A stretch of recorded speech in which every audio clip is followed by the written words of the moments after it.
mong sabihin kasi alam mong siya ay magagalit. Di ba, Bibo? Correct! May mga bagay na dapat hindi mo nalang binibigkas kasi baka makasakit yan ng iba o hindi naman kaya baka mapahamak ka. Di ba? Ang daming sinasabi. Correct. Ayan na, kaya nga yung mga di nila masabi, nasabi mo na. Correct. Ako na magsabi. Anyway, happy Monday, mga yes friend. Kasama niyo ako, Ganda Wanda. Dito pa rin sa 101.1 Yes FM. At wala pa rin talagang tigil ang pag-ulan. Nagsabi ka na ba, speaking of pagsabi, nagsabi ka na ba ikaw ay hindi papasok bukas? Ay, sama. Pwede ba? Baka pwede bigyan mo kami ng reason. Kailangan kasi valid yung reason namin diba? Correct.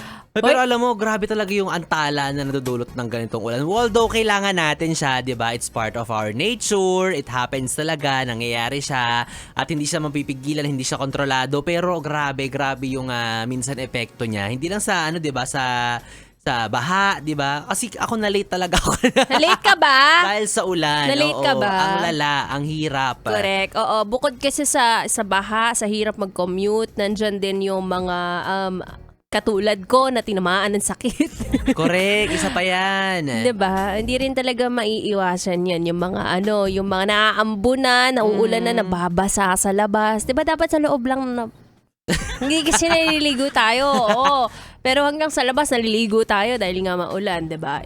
Ilulusot ko talaga 'to. Oo. Tapos alam mo, ang hirap pa umu-OTD. Oo. Diba? Ang hirap pumasyon kapag ganitong umuulan. Tapos ang hirap mag-white juice. Basta, kaya ako hindi talaga ako fan ng ulan.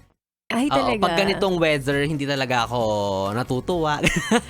Ako, lang, kapag nasa loob, di ba ang sama ng ugali? Pag nasa loob, kasi medyo comforting siya, di ba? Oo. Like, malamig, chill lang, tapos may Correct. kakadal ka, kain ka ng mainit na pagkain. Pero pag ikaw yung tipo ng tao na kinakailangan mo lumabas at nasa labas yung buhay mo, hassle to. Hassle talaga. Oo. Pero, di ba sabi ko sa'yo, productive ako kapag maulan. Oo, ikaw ngayon Nga, kaya akong hindi masaya na. pag maulan. Hindi na talaga? Hindi na Hindi productive at all or hindi lang productive pag umuulan? Hindi na. Parang mapa-summer, All season. Oo. Parang tinatamad na tayo for all season. Hindi, totoo. Kasi estudyante pa lang ako, yung mga classroom namin sa LPU, makikita mo yung labas Sorry, ang yabang namin sa LPU Cavite. Sabi kasi nakasara yung mga bintana fixed na siya. Yung buong wall, kabilang wall namin, puro bintana. So, makita mo kapag bumabagyo na sa labas or sinisipag ako mag-aral. Talaga? Hindi ko alam kung bakit. Ako pag ganun, uwing-uwi na Parang sinasabi ko, ay Hindi. parang masarap na to itulog. Ganun. Baliktad to. Ako hindi. So, excited pa akong pumunta sa cafeteria para bumili ng noodles. Oh. Di ba kala mo siya? Mayaman. Pero ngayon nagbago na. So, nasabi ko talaga na wala sa weather ang pagiging productive ko. Na talaga yon sa self na. Hindi natin kailangan, i-blame sa weather, di ba? Weather lang yan. Hindi pala talaga ganun.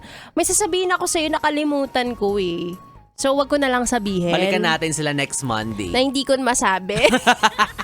Huy, Monday pa lang ha. Ay, eto pala naalala ko kasi ano yan? Monday pa lang. Tapos masama yung pakiramdam ko. Alam nyo, isi-share ko na sa inyo, TMI, Queen of SLC. Oo, correct. Pero healthy living siya. Yun nga yung ironic. Ironic doon Ang diba? weird, diba? Pero, Healthy living pero pala SL siya. ganun, para may twist yung buhay mo, diba? Tapos, kanina, sabi ko sa boss ko, may racket ako bukas. Sabi niya, taray. kaya mo ba? Ginaganon ako ng Oo. So, kaya mo? Sabi ko, kaya to, kaya. Ganun. Siyempre may katumbas na Oo. pera. Siyempre, bayad. Ganun. Sabi niya sa akin, baka mag-SL ka sa isang araw. Expected, di ba? Anticipated. Grabe, yung plano ko na booking niya na. So sabi ko na lang, hindi po, kaya ko to. Kakayanin to. Oo, kaya kapag nagkasakit ako sa Wednesday at nandito pa ako, kayo na bahala sa akin. Kayo na bahala magpaliwanag. Oo, na-booking ako Pero yun, diba, it's sad reality din. Katulad ng mga kababayan natin, talaga, na kahit umuulan, bumabagyo, kailangan pumasok sa trabaho. Correct. Kahit masama ang pakiramdam mo kasi hindi ka pwedeng magsayang ng isang araw. Diba? Dahil sayang. Oo. Baka tsaka machismis ka pa dyan na, sus, liblib yan, di naman totoo. Scheduled leave pala yung SL niya. Oo. Nakita ko yan sa MOA eh. Nasa time zone siya. Nakakaloka. Hoy, pwede rin naman ha. Ito ha, hindi ko ini-encourage. Pero kapag hindi okay ang mental health ninyo, ikaw, do you support na magli-leave ka para lang sa iyong mental health? O yung wala ka namang gagawin, di ka na magbabakasyon, gano'n. Papahinga ka lang talaga, no? Tapos yung utak mo papahinga. Oo, naniniwala ako dyan. Kasi nung college kami, bago ako graduate, na-experience ko pa yan, yung mental health break. At sabi ko, ay, malaking factor pala siya, no? Malaking tulong talaga siya, especially kapag after ng Hell Week. Diba? Ang dami-daming nangyari. Pagod na pagod ka, physically, mentally, spiritually, lahat talaga, financially, lahat ng may li. Oo. Kaya kailangan mong magpahinga. Hindi kasi minsan yung pahinga hindi lang sa katawan. Oo, diba? Kahit sa utak. Oo, tsaka minsan kahit anong lakas mo ng katawan mo, pag diba, tinamaan ka sa utak. Mahirap kumilos. Oo.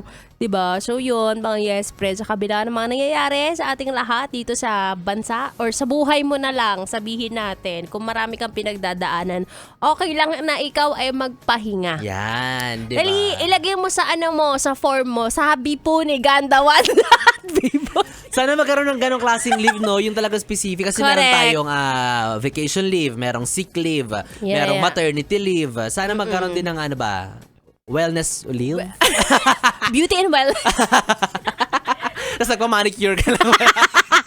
May ingrow na po diba? kasi. Paano kung naging nawala yung stress mo dahil doon? Correct. Diba? Ay naku, alalahanin nyo yan para sa mga kagandahan namin. Kagandahan is next to kabutihan. Correct. Sige na nga. O, para mag-relapse kay B-Boy Bibo para sa kanyang programang BB Time. BB. Tuloy-tuloy ang ating tugtugan dito lang sa 101.1 Yes FM Solid.